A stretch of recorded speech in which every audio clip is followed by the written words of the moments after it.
শ্রবণে নাশে সর্ব অমঙ্গল। পড়তে হবে না, বুঝতে হবে না।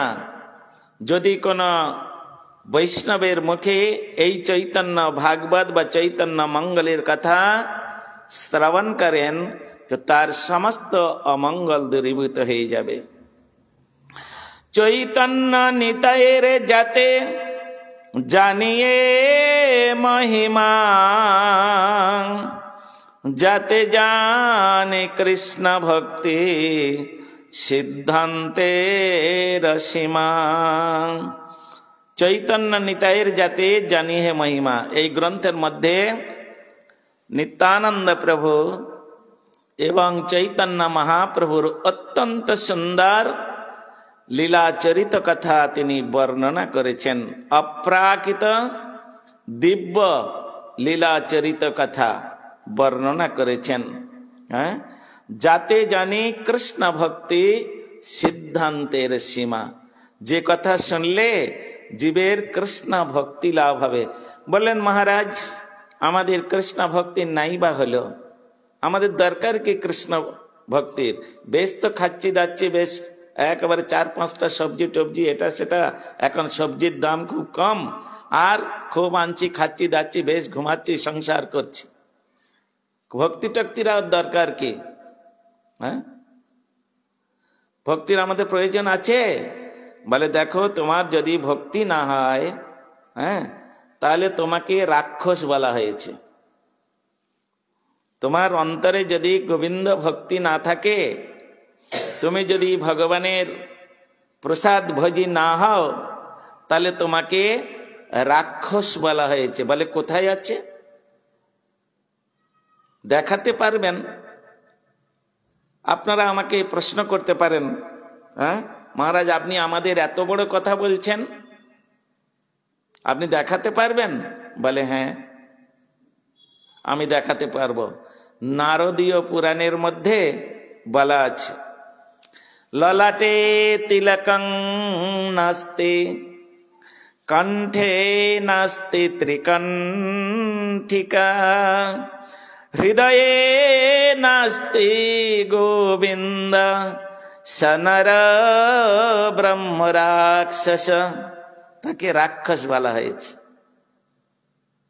যার কপালে ঊর্ধ্বপুণ্ড তিলক নাই, তিলক কই? ফাঁকি দিলে চলবে না। যার কপালে ঊর্ধ্বপুণ্ড তিলক থাকবে না, যার গলাতে ত্রিকণ্ঠী তুলসীর মালা থাকবে না, আর যার হৃদয়ে গোবিন্দ ভক্তি থাকবে না, সে মানুষের মতো দেখতে হলে কি হবে? সে হচ্ছে ব্রহ্ম রাক্ষস। স নর ব্রহ্ম রাক্ষস। এই জন্য এখানে আমাদের ভক্তি দরকার। কৃষ্ণ ভক্তির জন্মমূল হয় সাধু সঙ্গ। বলবেন মহারাজ তাহলে সেই কৃষ্ণ ভক্তি কি করে আমাদের হবে? তখন সেখানে বলছেন কৃষ্ণ ভক্তির জন্মমূল হয় সাধু সঙ্গ। সাধু সঙ্গ ব্যতীত এই কৃষ্ণ ভক্তি হবে না। তবে আমার মতো সাধুর সঙ্গ করলে হবে না।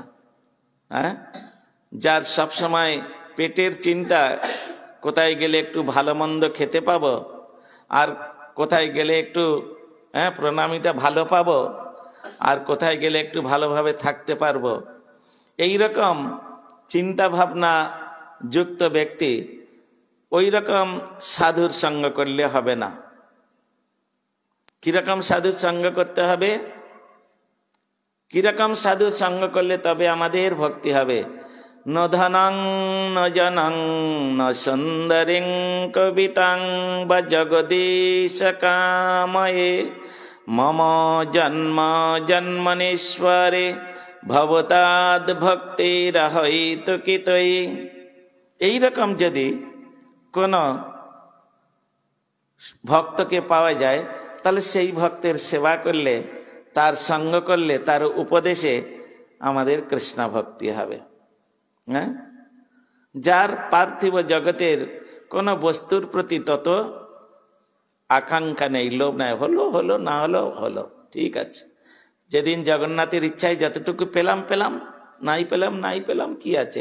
আজকের জগন্নাথ একেবারে চর্বচস্য লেজ্জ পেয় তিনি জুটিয়ে দিয়েছেন, ওতেই সন্তুষ্ট।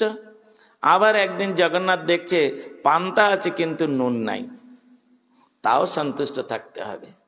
ওই চর্বচস্য লেজ্জ পেয়ে খেয়ে যেমন তুমি আনন্দিত হয়েছ, তোমাকে ওই পান্তা আছে নুন নাই ওটা খেয়ে ওই রকম সন্তুষ্ট হতে হবে, তাহলে জগন্নাথ প্রসন্ন হয়ে যাবেন। তিনি হচ্ছেন নিষ্কিঞ্চন ভক্ত। এই রকম ভাবে আমাদের চলতে, তাই এখানে সেই কথাই বলছেন, চৈতন্য মঙ্গল শুনে যদি পাষণ্ডে যাবান,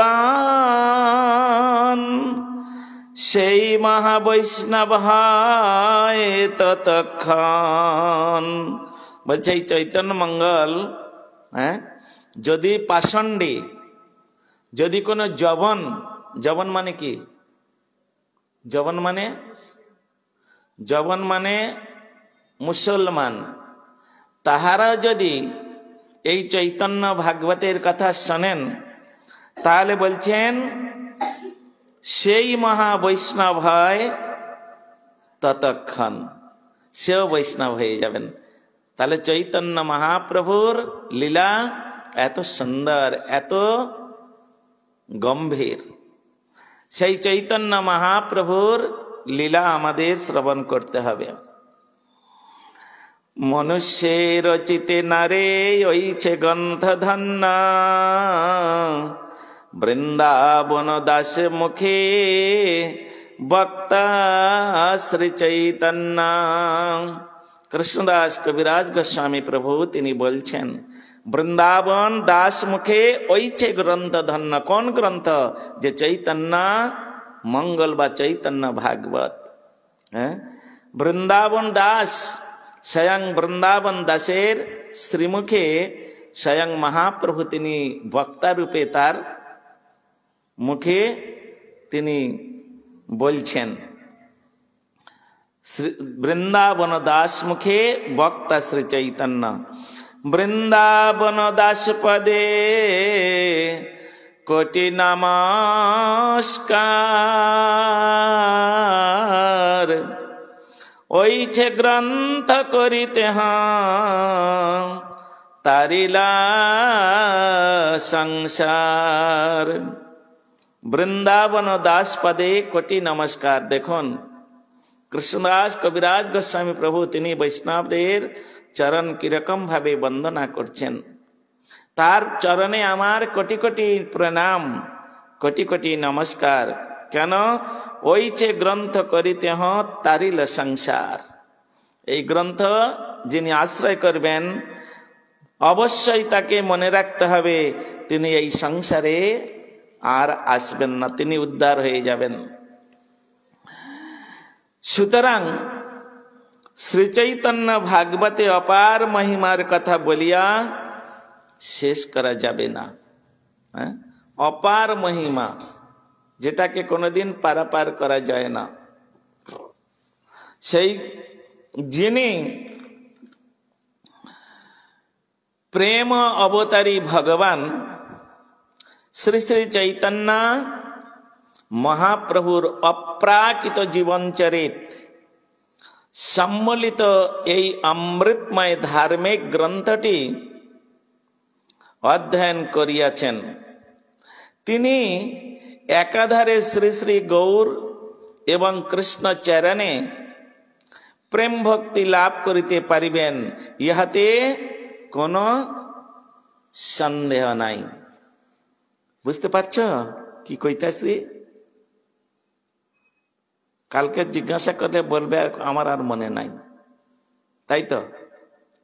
ঠিক আছে, ভুলে যাওয়াই ভালো, না মনে রাখা ভালো না। এই ভক্তি গ্রন্থখানি প্রকাশে যাহারা আনন্দিত, যাহারা উৎকণ্ঠিত, তাহারাও শ্রী চৈতন্য মহাপ্রভুর কৃপা আশীর্বাদ তিনি লাভ করবেন। সেই জন্য এই চৈতন্য ভাগবতের দু একটি কথা আপনারা শুনুন। সেই চৈতন্য ভাগবতে এখানে মধ্যখণ্ড, চৈতন্য ভাগবত মধ্যখণ্ড প্রথম অধ্যায়, সেখানে বলছেন আজান লম্বিত ভুজৌ কনকায়বদাতৌ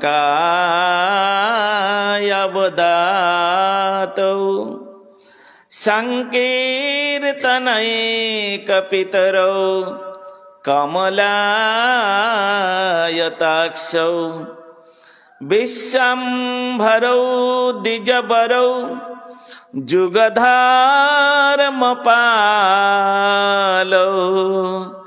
বন্দে জগৎ প্রিয়করৌ করুণা অবতারৌ। চৈতন্য মহাপ্রভুর কথা এবং নিত্যানন্দ প্রভুর কথা এখানে বর্ণনা করছেন। কি বলছেন? মহাপ্রভুকে দেখতে কেমন? আজানু লম্বিত ভুজৌ।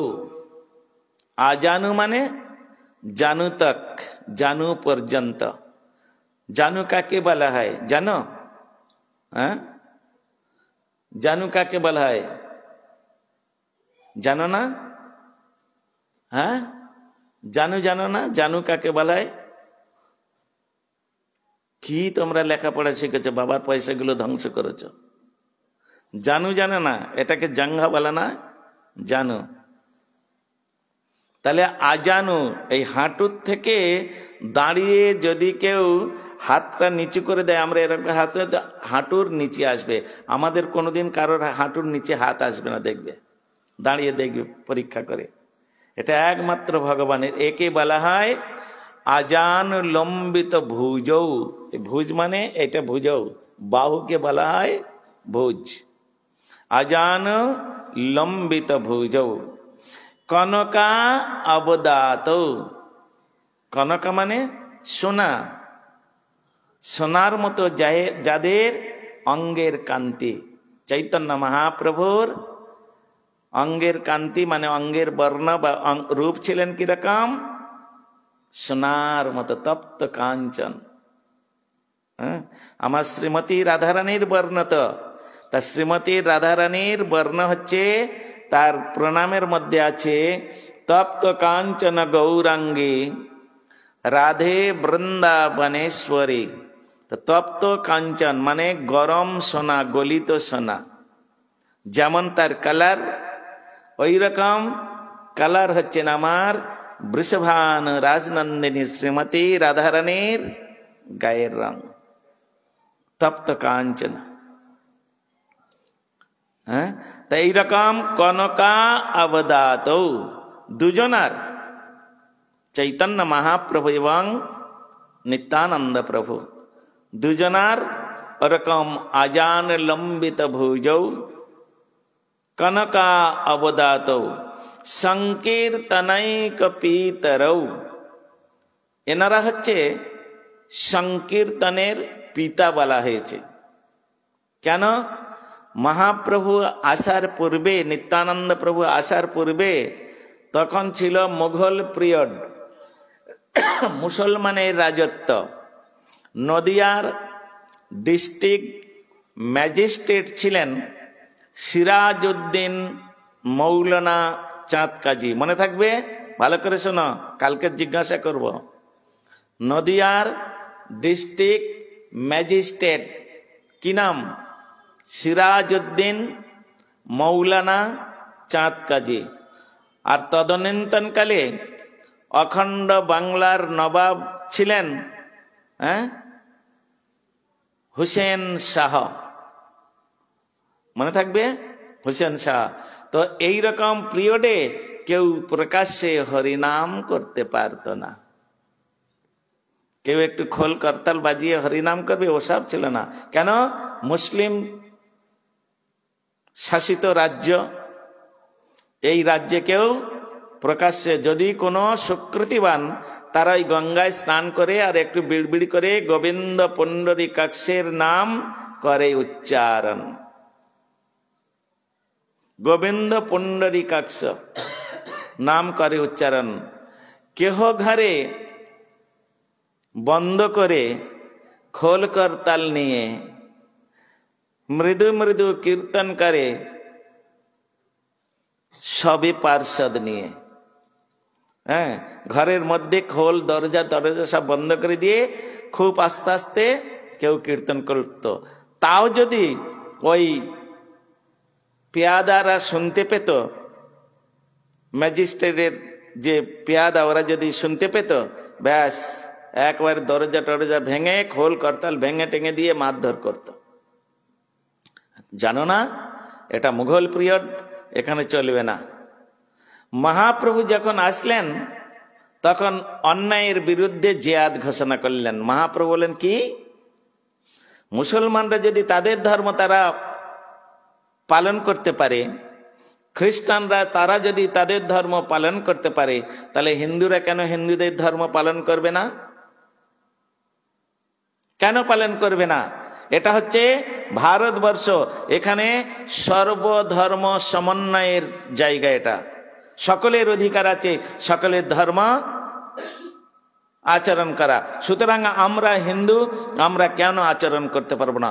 যাও তো, আমি নিজেই তোমাদের আজ্ঞা দিচ্ছি। শুনো শুনো নিত্যানন্দ, শুনো হরিদাস, সর্বত্র আমারে আজ্ঞা করহ প্রকাশ। প্রতি ঘরে ঘরে গিয়া করো এই ভিক্ষা, বল কৃষ্ণ কর কৃষ্ণ, লহ কৃষ্ণ শিক্ষা। ইহা বই আর না বলিবা বলাইবা, দিন অবসানে আসি আমারে কহিবা। তোমরা করিলে ভিক্ষা যেই না বলিব, তবে আমি চক্র হস্তে সবারে কাটিব। নিত্যানন্দ প্রভু আর হরিদাস ঠাকুরকে ডেকে বললেন, হে নিত্যানন্দ, হে হরিদাস, যাও তোমরা নগরে বেরো, গিয়ে প্রত্যেকটা বাড়িতে বাড়িতে গিয়ে তোমরা ভিক্ষা চাও। কি ভিক্ষা? চাল দাও, ডাল দাও, তেল দাও, পয়সা দাও? না না না না না, ও ভিক্ষা তোমরা চাইবে না। তাহলে প্রতি ঘরে ঘরে গিয়া করো এই ভিক্ষা, বলো কৃষ্ণ, ভজ কৃষ্ণ, করো কৃষ্ণ শিক্ষা। তোমরা কৃষ্ণ বলো। এই যে তোমরা হিন্দু, তোমরা কৃষ্ণ বলো। হ্যাঁ, তোমরা কৃষ্ণের পূজা করো। তোমরা কৃষ্ণের পূজা করতে গেলে যে সমস্ত আচরণ, সেগুলো তোমরা পালন করো। বলো কৃষ্ণ, করো কৃষ্ণ, ভজ কৃষ্ণ শিক্ষা করো। তোমরা করিলে ভিক্ষা যেই না বলিবে, তোমরা ভিক্ষা চাইলে তা যদি এরকম তোমরা কৃষ্ণ বলো, যদি কেউ না বলে, তাহলে দিন অবসানে এসে আমারে কহিবে। সন্ধ্যাবেলা এসে আমাকে বলবে। হ্যাঁ, কি করবেন আপনি? যদি কেউ কৃষ্ণ না বলে, বলে বাহ, তোমরা করিলে ভিক্ষা যেই না বলিব, তবে আমি চক্র হস্তে সবারে কাটিব। এই বলে প্রেমের ঠাকুর নিত্যানন্দ প্রভু আর হরিদাস ঠাকুর বেরিয়ে গেলেন। চিন্তা কি আমাদের? আদেশ দিয়েছেন প্রভু, আমাদের তো গার্জিয়ান রয়েছেন, যদি কোনো বিপদে পড়ি গার্জিয়ান বুঝে নেবেন। গার্জিয়ান মানে কি? আমার আন্ডারে যারা আছে তাদের রক্ষা করার দায়িত্ব তো আমার, দেখভাল করার দায়িত্ব তো আমার, তবে তো গার্জিয়ান। শুধু শুধু গার্জিয়ান হয়ে বসে থাকবো, নিজেকে রক্ষা করতে পারবো না, নিজের মেয়েটাকে কি করে রক্ষা করব? হ্যাঁ, এরকম গার্জিয়ান হলে চলবে না। এরকম গার্জিয়ানের কোনো মূল্য নাই। এই জন্য গার্জিয়ান হতে হবে।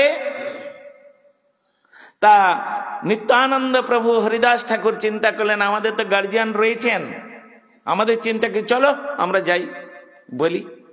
এই বলে কীর্তন করতে বেরিয়েছেন দুজনে, একেবারে রাজপথে বেরিয়ে একেবারে হরিহরয়ে নম কৃষ্ণ যাদবায় নম, যাদবায় মাধবায় কেশবায় নম, গোপাল গোবিন্দ রাম সুমধুসূদন, গিরিধারী গোপীনাথ মদন মোহন, আহা গিরিধারী গোপীনাথ মদন মোহন, শ্রী চৈতন্য নিত্যানন্দ শ্রী অদ্বৈত গোপ্তা, হরি গুরু বৈষ্ণব ভাগবত গীতা, এই ছয় গোসাই করি জয় রূপ সনাতন ভট্ট রঘুনাথ, শ্রীজীব গোপাল ভট্ট দাস রঘুনাথ, এই ছয় গোসাই করি চরণ বন্দন, যাহা হইতে বিঘ্ন নাশ অভীষ্ট পূরণ। একবারে বলো রে রাধা গোবিন্দের অপ্রাকৃত নাম, বলো রে প্রেমানন্দে বাহু তুলে, বলো রে মানব জনম ধন্য হবে, বলো রে হরি নাম বলে যাবে, বলো রে নিতাই গৌর হরি বল, হরি বল, হরি বল, হরি বল, প্রেমানন্দে হরি হরি বল। একবার এইরকম ভাবে বাহু তুলে বলো।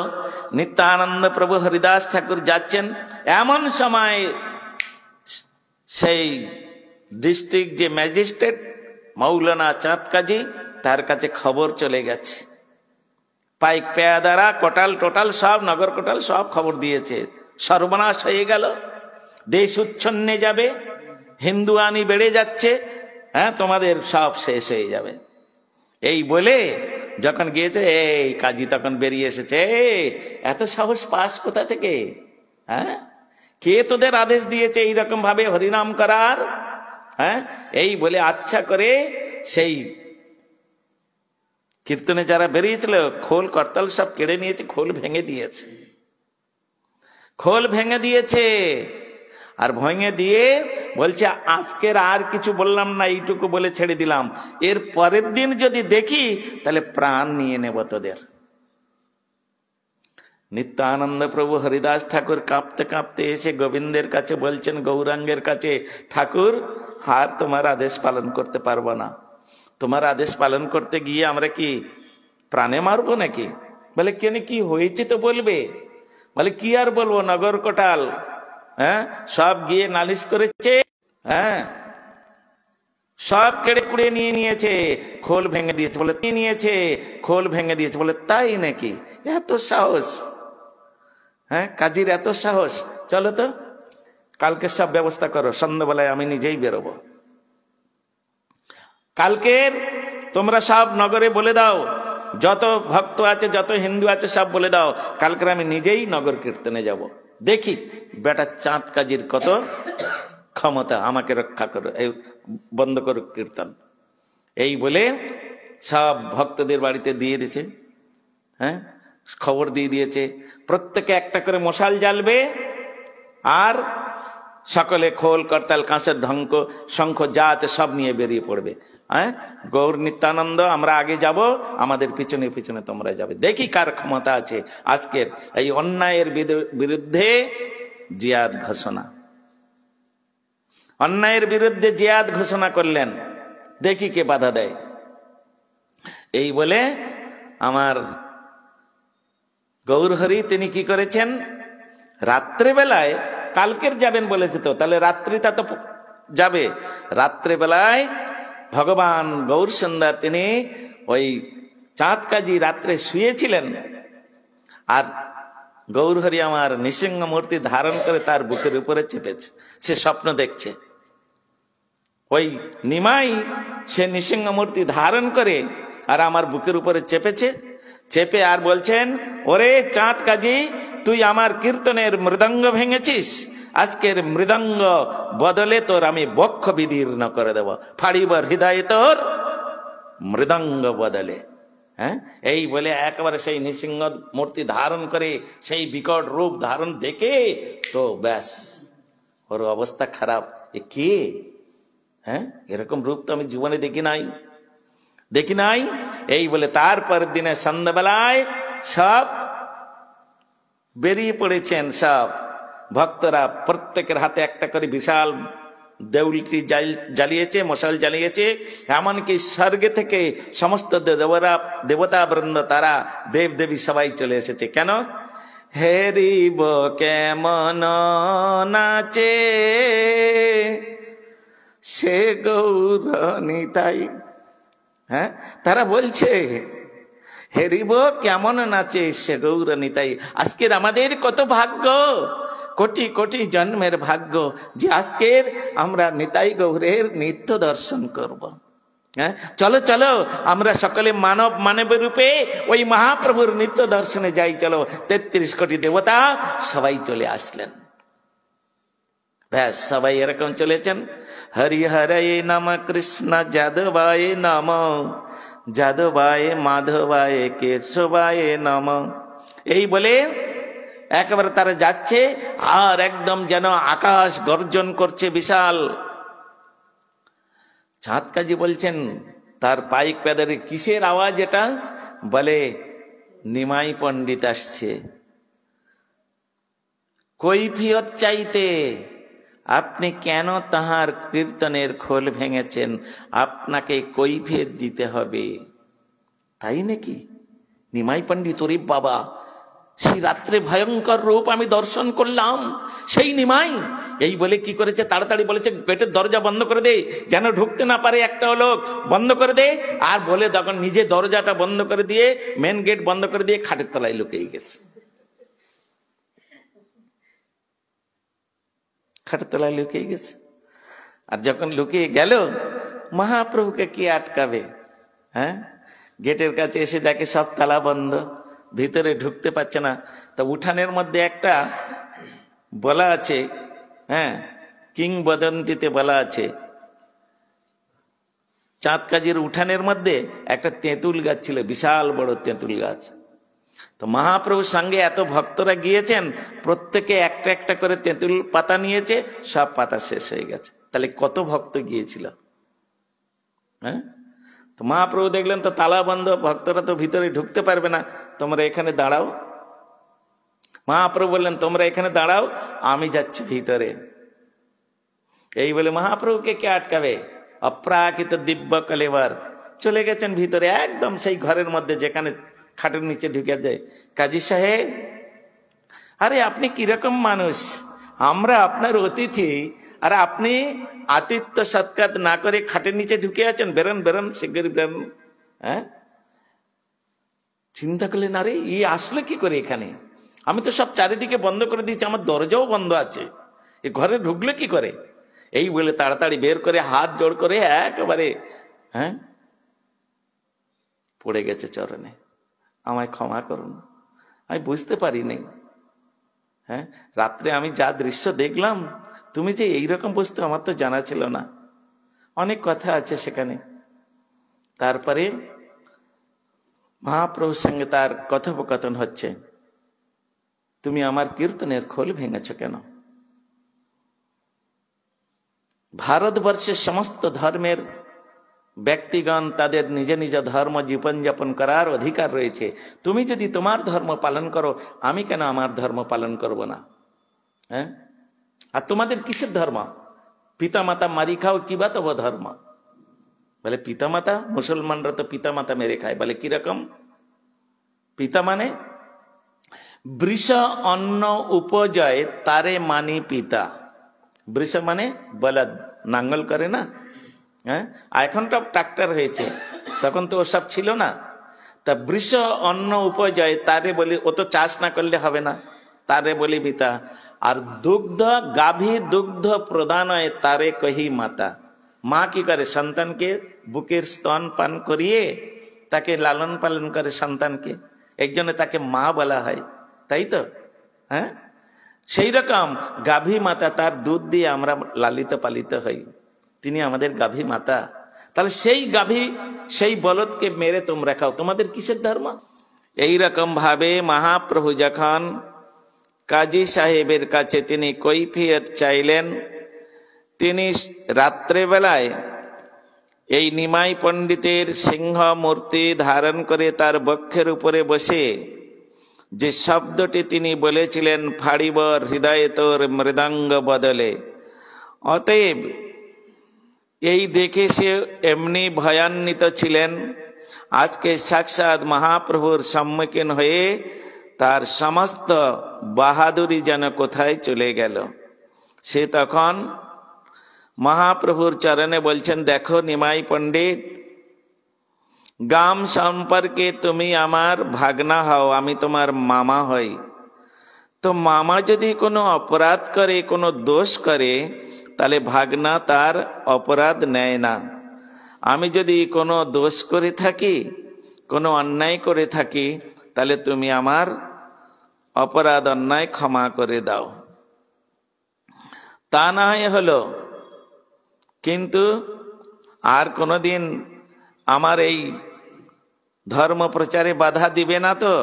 বলেন না, আমি প্রতিজ্ঞা করছি, আজ থেকে আমি বংশে আমার বংশে যত ব্যক্তি জন্মগ্রহণ করবে, সকলের জন্য আমি শপথ বাক্য বলে যাচ্ছি, তোমার যত্রতত্র তুমি হরিনাম প্রচার করো, আর যত্রতত্র তুমি হিন্দু ধর্ম প্রচার করো, আমি আর বাধা দিব না, আমি আর বাধা দিব না। পরন্তু তোমার কাছে আমার একটা বিশেষ নিবেদন, কি না, তোমার ওই যে হরিনাম, সেই হরিনাম সর্বস্ব হারান মন্ত্র, যে মহামন্ত্র, সেই মহামন্ত্র তুমি আমাকে প্রদান করো।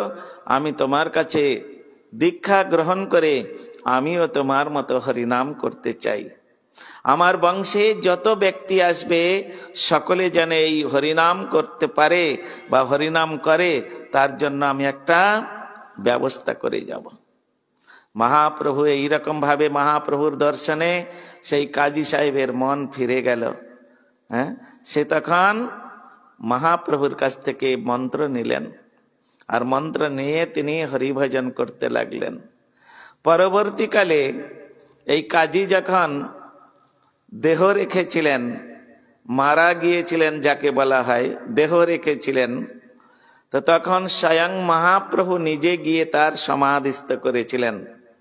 আপনারা যারা নবদ্বীপ ধাম পরিক্রমায় গিয়েছেন, আমরা অন্তর্দ্বীপ পরিক্রমার দিনে, মানে শেষের দিন, পরিক্রমার দিনে যেদিন মায়াপুর পরিক্রমা হয়, আমরা পরিক্রমা করতে করতে প্রথমেই আমরা জগৎগুরু নিত্যলীলা প্রবিষ্ট শ্রীমৎ ভক্তিদ্বৈত মাধব গোস্বামী মহারাজের শ্রীমন্দির দর্শন করার পরে আমরা জগৎগুরু শ্রীলা প্রভুপাদের সমাধিপীঠে গিয়ে ওখানে প্রভুপাদের অপ্রাকৃত গুণমহিমা কীর্তন করে তারপরে ওখান থেকে আমরা চৈতন্য মঠ, প্রভুপাদের প্রতিষ্ঠিত শ্রী বিগ্রহ, সেই বিগ্রহ দর্শন করে গৌরকিশোর দাস বাবাজি মহারাজের সমাধি এবং ওখানে শ্যামকুণ্ড, রাধাকুণ্ড, গিরিরাজ গোবর্ধন,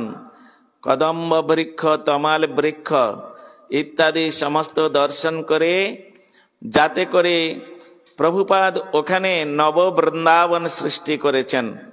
ওই স্থানে গেলে যাতে প্রত্যেকটা সাধক সাধিকার বৃন্দাবন ধামের যে সমস্ত রয়েছে সব দর্শনীয় স্থান, সেগুলো যাতে উদ্দীপনা হয়, স্মরণ করা যায়, তার জন্য প্রভুপাদ একটা খুব সুন্দর ব্যবস্থা ওখানে নিয়েছিলেন। তা সেই জন্য ওইসব দর্শন করে তারপরে আমরা যাই চাঁদ কাজীর সমাধি। ওখান থেকে 10 মিনিটের রাস্তা গেলে চাঁদ কাজীর সমাধিস্থ মহাপ্রভু করলেন। সমাধিস্থ করে ওই সমাধির উপরে একটি গোলক চাঁপা ফুলের গাছ বসিয়ে দিয়েছিলেন। আজও পর্যন্ত সেই গোলক চাঁপা ফুলের গাছটি জীবিত রয়েছে। কোন 550 বৎসর পূর্বের এই গোলক চাঁপা ফুলের গাছ। ওই গাছের একটা বিশেষ মহিমা কি জানো? প্রতিদিন একটা দুটো করে ফুল ফুটবেই, সিজন হোক অফ সিজন হোক, একটা দুটো করে ফুল ফুটবেই। সিজনে তো প্রচুর ফুল ফোটে, কিন্তু অফ সিজনেও ওখানে একটা দুটো করে ফুল ফোটে। ওখানের নিয়ম, এক মাস তিনি যেহেতু মহাপ্রভুর কাছ থেকে দীক্ষা নিয়েছিলেন, এই জন্য তার জন্য তিনি হিন্দু হয়ে গেছেন।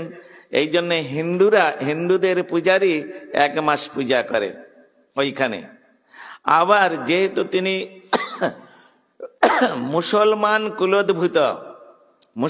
কুলে উদ্ভূত হয়েছে, এই জন্য মুসলমান পূজারী তারাও 1 মাস পূজা করে। এইভাবে অল্টারনেট করে ওখানে পূজা হয়। 1 মাস হিন্দুদের পূজারী, 1 মাস মুসলমানদের পূজারী, এইভাবে পূজা হয়। এখনো পর্যন্ত ওই নিয়মটা চলে আসছে। আপনারা যারা যাবেন নবদ্বীপ ধাম, অবশ্যই এই চাঁদ কাজীর সমাধি দর্শন করবেন। কেন? এতে কি হবে? এতে মহাপ্রভু প্রসন্ন হবেন। মহাপ্রভু নিজেই তাকে সমাধিস্থ করে তিনি নিজেই বলেছেন, এই সমাধি চাঁদ কাজীর সমাধি, ইনি হচ্ছেন বৈষ্ণব। এই বৈষ্ণবের সমাধি মুসলমান নয়, ইনি হিন্দু নয়, ইনি খ্রিস্টান নয়। অতএব এনাকে দর্শন করলে বা এই সমাধি দর্শন করলে কি হবে? কৃষ্ণ ভক্তি লাভ হবে। আর মহাপ্রভু বললেন, আমি তার উপরে অত্যন্ত প্রসন্ন হয়ে যাব। এই জন্য চাঁদ কাজী সমাধি দর্শন করতে যেতে হয়।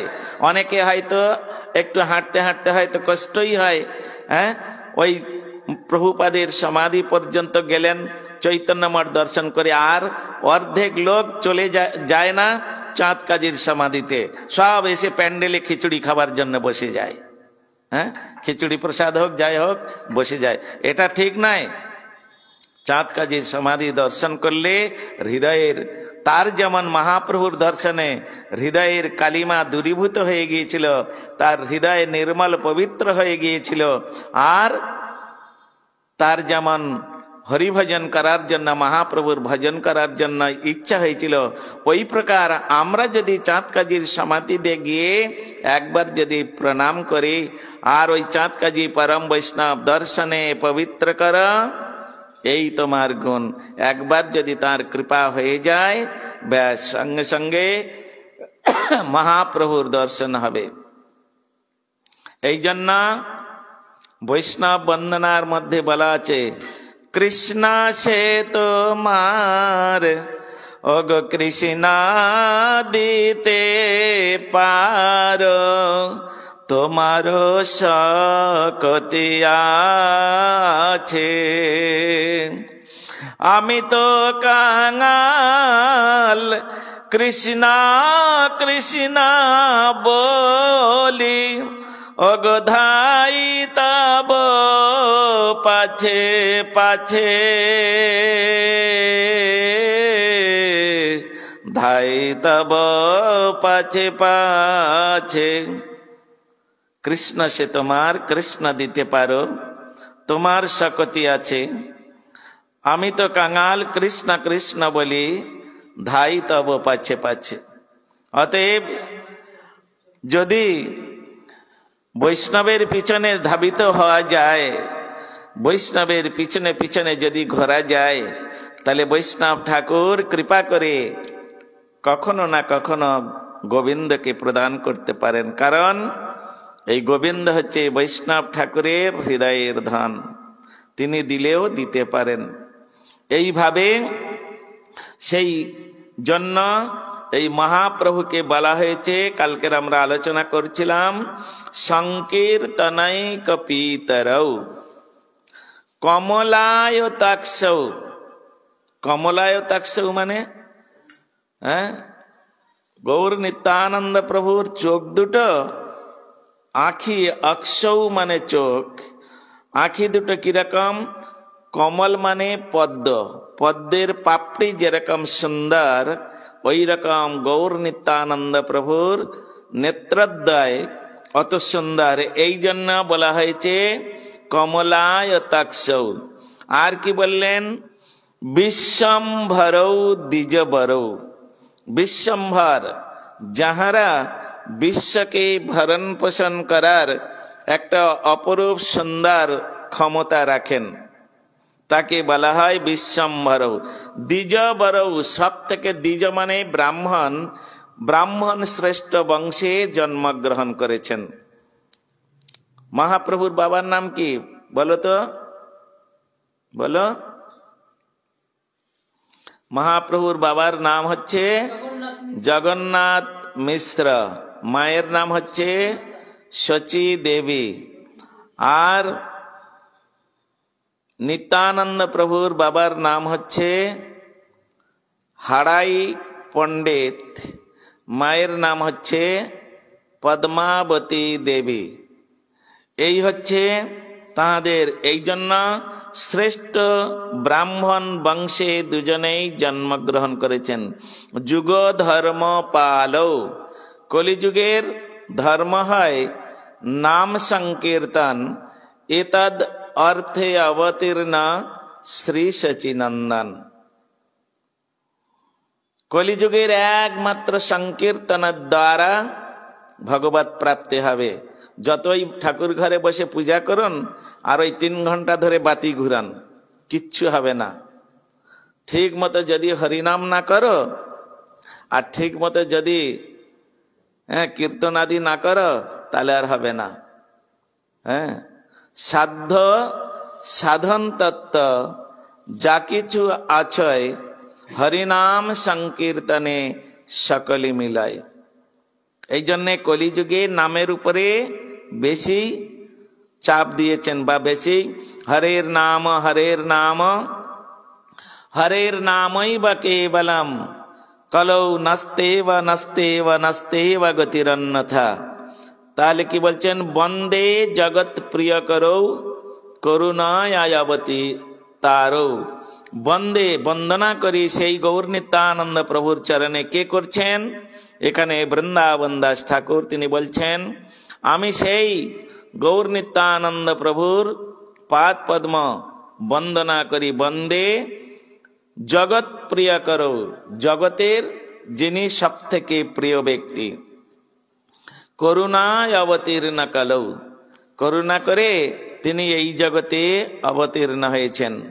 এই জন্যে আমাদের শ্রীল রূপ গোস্বামী পাদ তিনি বর্তমানে যেখানে প্রয়াগ কুম্ভ মেলা হচ্ছে, সবাই কুম্ভ মেলায় ছুটছে না? সবাই তো কুম্ভ মেলায় ছুটছে। ওখানে গিয়ে যা ফল লাভ হবে, কোটি জন্ম ধরে কোটিবার যদি কুম্ভ মেলায় স্নান করে, 1 কোটি বার যদি কুম্ভ মেলায় স্নান করে, তার যে ফল হবে। আর কেউ যদি ওই একাদশীর দিনে, ষটতিলা একাদশীর দিনে, বা মাঘী পূর্ণিমার দিনে, এইসব তিথিতে এক একটা যোগ থাকে, ওই যোগে মহাপুণ্য কুম্ভ তীর্থে স্নান করে লোক পুণ্য সঞ্চয় করার জন্য। তা বলছেন, এই যে কুম্ভ মেলায় স্নান করলে, কোটি কোটি বার স্নান করলে যে ফল লাভ করবে, তিনি যদি জগন্নাথের সামনে বসে আর 1 লক্ষ হরিনাম করেন, তিনি যদি 1 লক্ষ হরিনাম করেন, তাহলে কি হবে না, তার ওই কোটি কোটি কুম্ভ স্নান অপেক্ষা অধিক ফল লাভ হবে, অধিক ফল লাভ হবে। এই জন্যে কুম্ভ মেলা থেকে হরিনামের, ওখানে শুধু হরিনাম শুনতে পাবে না, নানা রকম সমস্ত সাধুরা আসে, গাঁজা চিমটেধারী সাধু, কলকেধারী সাধু, বোতলধারী সাধু, এইসব সাধু ভর্তি। কারোর অঙ্গে বস্ত্র নাই, এইরকম ভাবে ন্যাংটা সাধু, এইসব দেখার জন্য লোক সব পাগল। এগুলো দর্শনে কি হবে? কিছু পুণ্য সঞ্চয় হতে পারে। তারা কর্মী, জ্ঞানী, যোগী সব আছেন, তো এদের দর্শনে কিছু পুণ্য সঞ্চয় হতে পারে। তাই মহাপ্রভুর কীর্তনের মধ্যে বলেছেন, গৌর আমার যেসব স্থান করল ভ্রমণ রঙ্গে, সেসব স্থান হেরব আমি প্রণয়ী ভকত সঙ্গে। সাধু সঙ্গে তীর্থ দর্শন যদি না হয়, তাহলে ওই তীর্থে যাইতে গেলে কোনো লাভ নাই। অতএব এটা চিন্তা ভাবনা রাখতে হবে। নমস্তে কাল সত্তায় জগন্নাথ সুতায় চ সভৃত্তায় সপুত্রায় সকলত্রায় তে নমঃ। নমস্তে কাল সত্তায়, জগন্নাথ বলরাম সুভদ্রা, ওই গৌর নিত্যানন্দ প্রভু এরা হচ্ছে ত্রিকাল সত্য, ভূত ভবিষ্যৎ বর্তমান, সবসময় ওনারা আছেন। ওনাদের ভবিষ্যৎ এবং ভূত বলে কিছু নাই, সবটাই বর্তমান, যাকে বলা হয়েছে no past no future, everything present perfect continuous. এইরকম একজন ব্যক্তি এনারা। এই জন্যে নমস্তে কাল সত্তায় জগন্নাথ সুতায় চ, জগন্নাথের পুত্র, এবং বলছেন স্বভৃত্তায় সপুত্রায় সকলত্রায় তে নমঃ। পদকর্তা শ্রীল বৃন্দাবন দাস ঠাকুর তিনি এইভাবেই সেখানে প্রণাম করছেন। জয় জয় জয় বিশ্বম্ভর দ্বিজরাজ, জয় বিশ্বম্ভর প্রিয় বৈষ্ণব সমাজ, গৌরচন্দ্র জয় ধর্ম সেতু মহাধীর, জয় সংকীর্তনময় সুন্দর